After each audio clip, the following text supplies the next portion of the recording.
Episode 682. Vikram மற்றும் முத்துவை பள்ளியை விட்டு தடாலடியாக நீக்கிய பிறகு பள்ளியின் முதல்வர் கல்கியிடம் வந்து நின்று சில வேண்டுகோள்களை விடுத்திருந்தார். ரக்ஷிதாவிற்கு காயம் ஏற்பட்ட விஷயத்தை விஜய்க்கு தெரியப்படுத்த வேண்டாம் என அவர் வலியுறுத்தி கேட்டுக்கொண்ட விதம் கல்கியை பலத்த சிந்தனைக்கு உள்ளாக்கியது. விஜய் வீட்டில் தன்னிடம் காட்டிக்கொள்ளும் முகத்தையும் வெளியில் அவனுக்கு இருக்கும் பிம்பத்தையும் கல்கி மனதிற்குள் ஒப்பிட்டு பார்த்து கொண்டிருந்தாள். அந்த அறையை விட்டு முழுவதுமாக விடை பெற்று செல்லும் முன்பு முதல்வரிடம் திரும்பி நின்ற கல்கி, இங்க பாருங்க, உங்களோட பதட்டம் எனக்கு புரியுது. இந்த விஷயம் அவர் காதுக்கு போகாத மாதிரி தான் நான் பாத்துக்கிறேன். நீங்க எதையும் ரொம்ப போட்டு குழப்பிக்க வேண்டாம், நான் வரேன் என்று கூறி சென்றாள். பள்ளி வளாகத்தின் வீட்டிற்கு வெளியே நின்று கொண்டிருந்த காரில் கல்கி தனது 3 குழந்தைகளையும் அழைத்துக் கொண்டு வீட்டை நோக்கி செல்லும் முன்பு ரக்ஷிதாவை மருத்துவமனைக்கு அழைத்து செல்வது என்று அவள் முடிவு எடுத்திருந்தாள். தனது இருக்கையின் அருகே அமர்ந்திருந்த ரக்ஷிதாவை தனது தோளில் ஆறுதலாக சாய்த்து வைத்திருந்தாள் கல்கி. ரக்ஷிதாவின் வலதுபுறம் அமர்ந்திருந்த அபினவ் தனது கையில் இருந்த ஐஸ் பேக்கை ரக்ஷிதாவின் கன்னங்களில் வைத்து வைத்து ஒத்தடம் கொடுத்து கொண்டே இருந்தான். காரின் முன்னிருக்கையில் அமர்ந்திருந்த வில்லியம் ரக்ஷிதாவின் உடல்நிலை குறித்து விசாரிக்க தொடங்கினான். ரக்ஷி, கொஞ்ச நேரத்துல ஹாஸ்பிட்டலுக்கு போயிடலாம். அங்க போனதும் உனக்கு ஏதாவது இன்ஜெக்ஷன் போட்டு விடுவாங்க. அதோட கண்டிப்பா வலி குறைஞ்சிடும். அது வரைக்கும் கொஞ்ச நேரம் கண்ட்ரோல் பண்ணிக்கோ, சரியா என்று கூறினான் வில்லியம். இவ்வளவு சீக்கிரம் முடியுமா? அவ்வளவு சீக்கிரம் போயிட்டு இன்ஜெக்ஷன் போட்டாதான் சரி வரும். செம வலி வலிக்குது என்று ரக்ஷிதா கூற அந்த வார்த்தைகளை கேட்ட வில்லியம் தனக்கு முன்பிருந்த காரின் டேஷ்போர்டை கோபத்தில் ஓங்கி ஒரு தட்டு தட்டினான். எனக்கு அந்த முத்துவ நினைக்கும் போது செவம் கோபம் வருது. ஆள் பார்க்க ஒல்லியாதான் இருக்கான், ஆனா அவனுக்கு எவ்வளவு தைரியம். நம்ம கிளாஸ் டீச்சர் மட்டும் அந்த இடத்துக்கு வராம இருந்திருந்தா அவனை இன்னும் 4 சாத்தி இருப்பேன். எனக்கு இப்ப வரைக்கும் ஆத்திரம் அடங்கவே இல்ல என்று வில்லியம் முத்துவை நினைத்து கடுப்போடு கூறினான். வில்லியம், இங்க பாரு, நீ எதுக்காக இந்த மாதிரி எல்லாம் பேசிட்டு இருக்க? அது மட்டும் இல்லாம நீ அந்த பையனை அடிச்சியா, சொல்லு என்று கல்கி கேட்டாள். ஆமா, ரக்ஷிக்கு அடிப்பட்டதை பார்த்ததும் என்னால தாங்கவே முடியல. அங்க நின்னுட்டு இருந்த ஸ்டூடெண்ட்ஸ் எல்லாருமே அந்த முத்து பாலால அடிச்சத பார்த்து இருக்காங்க. அதுக்கப்புறம் நான் சும்மா இருப்பேனா? அதான் ஓங்கி அவன் மூக்கு மேலே ஒண்ணு வச்சேன். நம்ம பிரின்சிபல் அவனுக்கு சரியான தண்டனை தான் கொடுத்திருக்காரு. அவன் அந்த ஸ்கூல்ல இல்லாம இருக்கிற வரைக்கும் தான் அவனுக்கு நல்லது. இல்லனா நாளை பின்ன ஸ்கூலுக்கு போகும்போதெல்லாம் அவனை மூஞ்சிய பார்த்தாலே எனக்கு செம கடுப்பாகும். பார்க்கும் போதெல்லாம் அப்புறம் மூக்கு மேல ஒண்ணு வைக்கிற மாதிரி தான் சூழ்நிலை அமைஞ்சிருக்கும் என்று வில்லியம் தன் மனதில் இருக்கும் எண்ணங்களை திரையின்றி பேசிக் கொண்டிருந்தான். வில்லியம், நீ செஞ்சது ரொம்ப பெரிய தப்பு. உன் கூட படிக்கிற ஒரு சின்ன பையன் மேல இந்த மாதிரி முரட்டுத்தனமா கை வச்சிருக்க. இப்படி எல்லாம் நடந்துக்க சொல்லி யார் உனக்கு சொல்லி கொடுத்தா? இன்னமும் கூட அவனை அடிச்சிருக்கணும்னு பேசிட்டு இருக்க. இதெல்லாம் ரொம்ப தப்பு என்று கல்கி அவனை கண்டித்து பேசினாள். அம்மா, நீங்க என்ன நான் பண்ணினது தப்புன்னு சொல்லி பேசிட்டு இருக்கீங்க? அந்த முத்து பண்ணினது மட்டும் சரியா? அவன் மட்டும் நம்ம ரக்ஷிய இந்த மாதிரி செய்யலாமா என்று வில்லியம் கேட்க, தப்பு யார் செஞ்சாலும் தப்புதான். அந்த பையன் என்ன செஞ்சான்னு எக்ஸாக்ட்லி எனக்கு தெரியாது. நான் எதையும் நேர்ல பாக்கல. அந்த பையன் முகத்தையே பிரின்சிபல் ரூம்ல தான் பார்த்தேன். பாவம், மனசளவுல ரொம்ப நொந்து போய் அழுதுட்டு இருந்தான். அவனோட கண்களையும் சொன்ன வார்த்தைகளையும் வச்சு பார்க்கும்போது நம்ம ரக்ஷி மேல வேணும்னே அவன் வந்து வீசி இருக்க மாட்டான்னு தான் எனக்கு தோணுது. விஷயம் தெரிஞ்சு நடந்திருந்தாலும் சரி, தெரியாம நடந்திருந்தாலும் சரி, அந்த பையன் மேல நீ கை வச்சது தப்புதான் என்று கல்கி அழுத்தம் திருத்தமாக கூறினாள். கல்கிக்கும் வெளியத்திற்கும் இடையே நடந்த உரையாடலை சாய்ந்திருந்தபடி ரக்ஷிதா கவனித்துக் கொண்டிருந்தாள். டேய், எனக்கு என்னமோ நீ ரொம்ப ஓவர் ரியாக்ட் பண்றியோன்னு தோணுது. அதான் விஷயம் நடந்து முடிஞ்சிருச்சே, இன்னும் எதுக்காக அதை பத்தி பேசி டென்ஷன் ஆயிட்டு இருக்க? பந்து என்னோட முகத்துல வந்து விழுந்தப்போ பயங்கரமா வலிக்கதான் செஞ்சுது. ஆனா அந்த டைமை கம்பேர் பண்ணும்போது இப்ப கொஞ்சம் பரவாயில்லதான். சீக்கிரமா போய் இன்ஜெக்ஷன் போட்டுக்கிட்டா நல்லா இருக்கும்னு ஃபீல் பண்ணின. அதனாலதான் சொன்னேன். அதை வச்சுட்டு திரும்பவும் முடிஞ்ச விஷயத்த பற்றியே பேசாதடா. அம்மா சொல்றதையும் கண்டிப்பா அர்த்தம் இருக்கு. அதை ஒழுங்கா லிசன் பண்ணிக்கோ என்று ரக்ஷிதா அவர்கள் உரையாடலுக்கு நடுவே இடைமறித்து பேசினாள். பாரு வில்லியம், இவளே சொல்றா அந்த பையனை தேவையில்லாம ஸ்கூல்ல விட்டு டிஸ்மிஸ் பண்ணிட்டாங்க. இந்நேரம் அந்த பையன் ரொம்ப மனசு நொந்து போய் இருப்பான். உங்களை மாதிரியே உங்க வயசு பையன் தானே. அவனுக்கும் மனசுக்குள்ள எவ்வளவு ஆசைகளும் கனவுகளும் இருந்திருக்கும். ஒரு சின்ன விஷயம் இவ்வளவு பெருசா மாறி போய் 2 பேரோட வாழ்க்கையை பாதிச்சு நிக்குது என்று கல்கி வருத்தப்பட்டு பேசினாள். அம்மா, எனக்கு பிரின்சிபல் சார் கரெக்டா தான் பண்ணி இருக்காருன்னு தோணுது. நிஜமாவே அந்த பையன் தப்பு பண்ணினானா இல்லையான்னு அவனை தவிர யாருக்குமே தெரியாது. ஆனா இந்த மாதிரி பெரிய இடத்து பசங்க படிக்கிற ஸ்கூல்ல அவன் மேலும் தொடர்ந்து படிக்கிறது அவனுக்கு தான் சங்கடத்தை ஏற்படுத்தும். இந்த புது ஸ்கூலுக்கு நானும் இப்பதானே வந்து ஜாயின் பண்ணியிருக்கேன். அதுவும் அப்பா ரக்ஷிக்கு துணையா போக சொன்னதுனாலதான் வந்திருக்கேன். அந்த முத்து இதுக்கு முன்ன எப்படி இருந்தான்னு எனக்கும் தெரியாது.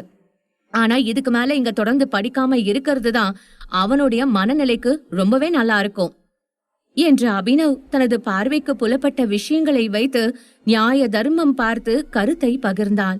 அவ்வளவு நேரம் வரை அந்த விஷயம் தொடர்பாக எந்த ஒரு கருத்தையும் பெரிய அளவில் பகிர்ந்து கொள்ளாமல் இருந்தவன் நடந்த விஷயங்கள் அனைத்தையும் சரியானபடி கணித்த பிறகே கருத்தை வெளிப்படுத்தி பேசினான்.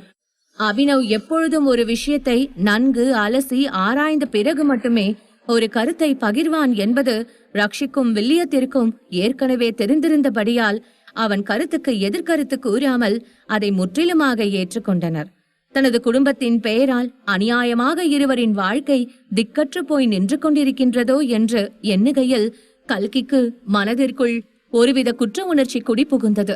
தனது வார்த்தைக்கு கூட உடனடியாக கட்டுப்படாத வில்லியம் அவனது சகோதரனான அபினவ் கூறியதும் அதே கருத்தை உடனடியாக ஏற்றுக்கொண்டு வாயடைத்து போய் உட்கார்ந்து இருப்பதை பார்த்த கல்கி தனது குழந்தைகளுக்குள் இருக்கும் ஒற்றுமையை நினைத்து பூரித்து போனாள். ஒரு சில நிமிடங்களுக்கு அந்த காருக்குள் மௌனம் மட்டுமே நிலவியது. முன்னிருக்கையில் அமர்ந்திருந்த வில்லியம் பின்பக்கமாக திரும்பி, 2 பேரும் இங்க பாருங்க. எக்காரண கொண்டும் நடந்த விஷயம் மட்டும் அப்பாவுக்கு தெரியவே கூடாது. ரக்ஷிதாவை அப்பா 2 நாளைக்கு நேர்ல பாக்காத மாதிரி ஏதாவது பண்ணணும். முடிஞ்ச வரைக்கும் நாம எல்லாரும் ஒன்னா சேர்ந்து இந்த விஷயத்த மறைக்க பாக்கணும். ஒருவேளை தப்பி தவறி அவருக்கு ரக்ஷி முகத்துல இருக்கிற காயம் தெரிய வந்துச்சுன்னா அவ விளையாட்டுக்கிட்டு இருக்கும்போது கீழே விழுந்து அடிபட்டுருச்சுன்னு மட்டும்தான் சொல்லணும். அதை தவிர அதிகபட்சம் எதையுமே சொல்லக்கூடாது. ஏதாவது தெரிய வந்துச்சுன்னா அதுக்கப்புறம் அப்பா எப்படி ரியாக்ட் பண்ணுவார்னே சொல்ல முடியாது, யோசிச்சுக்கோங்க என்று முகத்தை சீரியஸாக வைத்தபடி கூறினான் வில்லியம். அவனது சீரியஸான முக பாவனையை கண்டதும் ரக்ஷிதா வாய்விட்டு சிரிக்க தொடங்கினாள். டேய் வில்லியம், அதுக்கேண்டா மூஞ்சி இவ்ளோ சீரியஸா வச்சுக்கிட்டு பேசுற? எனக்கு சிரிப்பா வருது. நீ ரொம்ப பயப்படாத சரியா? நான் அப்பா கிட்ட எதுவும் சொல்ல மாட்டேன்.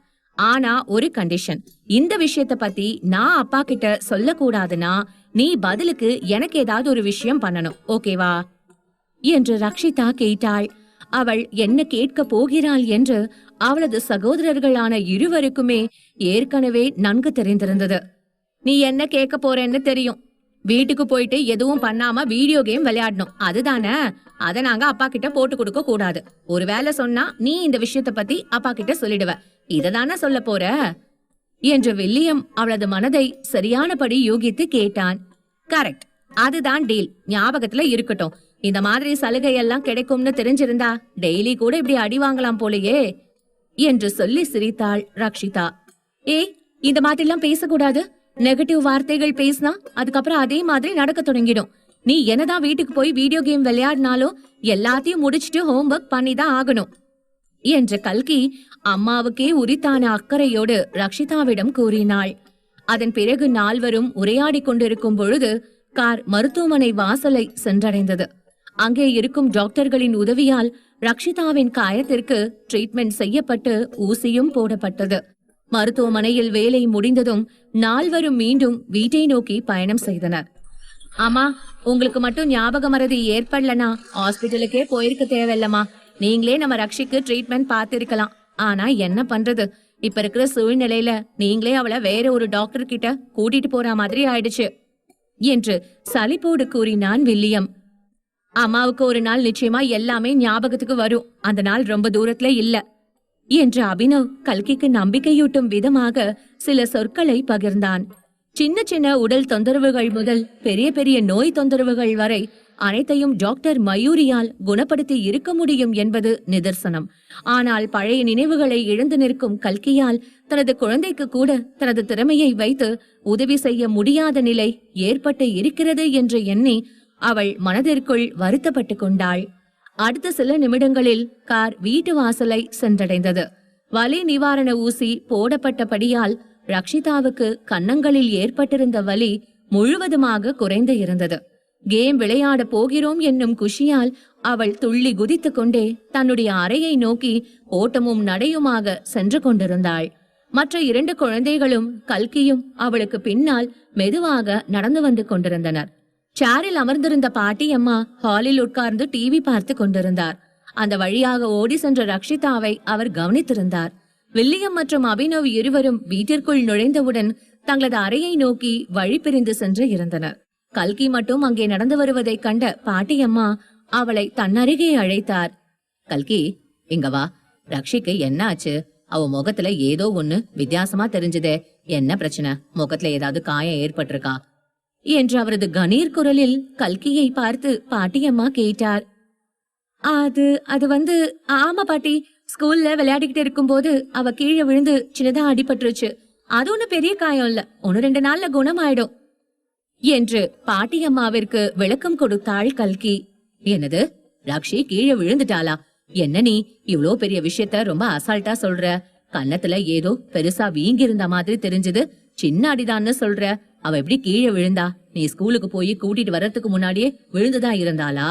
ரக்ஷிய கீழே கூப்பிடு, நான் அவளை பாக்கணும் என்று பதட்டத்துடன் கேட்டார் பாட்டியம்மா.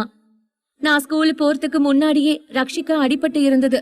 ஸ்கூல்ல குழந்தைகள் எல்லாரும் சேர்ந்து விளையாடும் போது தெரியாம அடிபட்டுருச்சான். அங்க இருக்கிற டீச்சர்ஸே அவளுக்கு ஃபர்ஸ்ட் எய்ட் பண்ணி விட்டுட்டாங்க. அதனால இப்ப ஒன்னும் ப்ராப்ளம் இல்ல பாட்டி. அவ நல்லாதான் இருக்கா. இப்போ ரூம்ல ரெஸ்ட் எடுக்க போயிருக்கா. கீழே வர சொன்னா கொஞ்சம் அவ சங்கடப்பட்டாலும் படுவா என்று கல்கி தன்னால் இயன்றவரை சூழ்நிலையை சமாளித்து பேச முயன்றாள். ஆனால் அவளது அந்த விளக்கம் பாட்டியம்மாவிற்கு போதுமானதாக படவில்லை.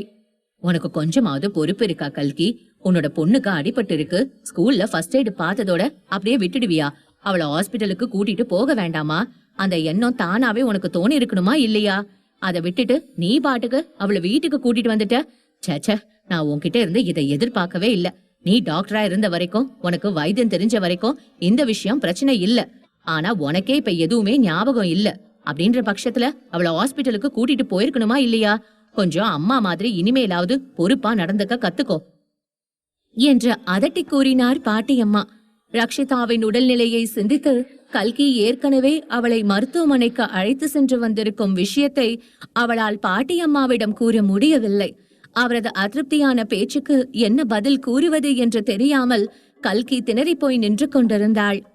ரக்ஷி தூங்கி எழுந்ததும் முதல் வேலையா ஹாஸ்பிட்டலுக்கு கூட்டிட்டு போ. இனிமேலாவது பொறுப்பான மருமகளா, குழந்தைகளுக்கு ஒரு பொறுப்பான அம்மாவா நடக்க தொடங்கு என்று சொல்லிவிட்டு தனது வீல் சேரை ஆபரேட் செய்து அங்கிருந்து நகர்ந்து சென்றார் பாட்டியம்மா. அவரது அந்த கடினமான பேச்சு கல்கிக்கு ஒரு விதமான மன வருத்தத்தை ஏற்படுத்தி இருக்கத்தான் செய்தது. மன கலக்கத்தோடு இருந்த அவள் அதற்கு மேல் அதே இடத்தில் நிற்காமல் தன்னுடைய அறைக்கு சென்று கதவை அடைத்துக் கொண்டு பாட்டியம்மா பேசியதை நினைத்து வருத்தப்பட தொடங்கியவள் அப்படியே தூங்கியும் போனாள். இரவு 8 மணிக்கு தனது கம்பெனி வேலைகள் அனைத்தையும் முடித்துவிட்டு வீட்டிற்கு வந்த விஜய் கல்கியை காண அவளது அறைக்கு சென்றான். அங்கே அவள் ஆழ்ந்த உறக்கத்தில் இருப்பதை கண்டவன் அவள் அருகே வந்து அமர்ந்து கொண்டான். தூங்கிக் கொண்டிருப்பவள் நிச்சயம் எழுந்திருக்க வாய்ப்பில்லை என்பது ஏற்கனவே அறிந்தவன் அவளை தொந்தரவு செய்யாமல் அவள் அருகே அமர்ந்து கொண்டு தூங்கும் அழகை ரசித்துக் கொண்டிருந்தான். கல்கி, இப்பெல்லாம் என்னால அதிக நேரம் ஆபீஸ்ல இருக்கவே முடியல. எப்படா வீட்டுக்கு வருவோம், எப்படா உன்னை பாப்போம்னு தான் இருக்கு. உன் கூட நிறைய நேரம் இருந்து டைம் ஸ்பெண்ட் பண்ணணும்னு தோணுது. நான் உன்னை பாக்கலாம்னு வரும்போது நீ தூங்க தொடங்கி இருக்க. என்ன பண்றது, எல்லாம் நம்ம 2 பேரோட நேரம் என்று தூங்கிக் கொண்டிருந்த கல்கியை பார்த்து பேசிக் கொண்டிருந்த விஜய் மேலும் தொடர்ந்தான். நீயும் நானும் எவ்வளவு நாள் இதே ரூம்ல உட்காந்து சந்தோஷமா பேசி இருப்போம். நம்ம குழந்தைங்களை பத்தி, நம்ம குடும்பத்தை பத்தி அத்தனை விஷயங்களை மாறி மாறி டிஸ்கஸ் பண்ணி இருக்கோம். ஆனா உனக்கு எதுவுமே ஞாபகம் இருக்காதுல்ல. நான் உட்பட நம்மள சார்ந்த எல்லா நினைவுகளுமே உனக்கு அழிஞ்சு போயிருச்சு. நமக்கு இடையில நிலவுக்கிட்டு இருக்கிற இந்த நிலை சீக்கிரமா மாறணும். அது மட்டும்தான் என்னோட ஆசை கல்கி என்று தூங்கிக் கொண்டிருந்த அவளின் கூந்தலை வருடியபடி அவளிடம் சொல்லிக் கொண்டிருந்தான் விஜய். எந்த அசைவும் இன்றி உறங்கிக் கொண்டிருந்தவளின் நெற்றியில் தனது காதல் நிறைந்த இதழ்களால் விஜய் ஒரு முத்தமிட்டான்.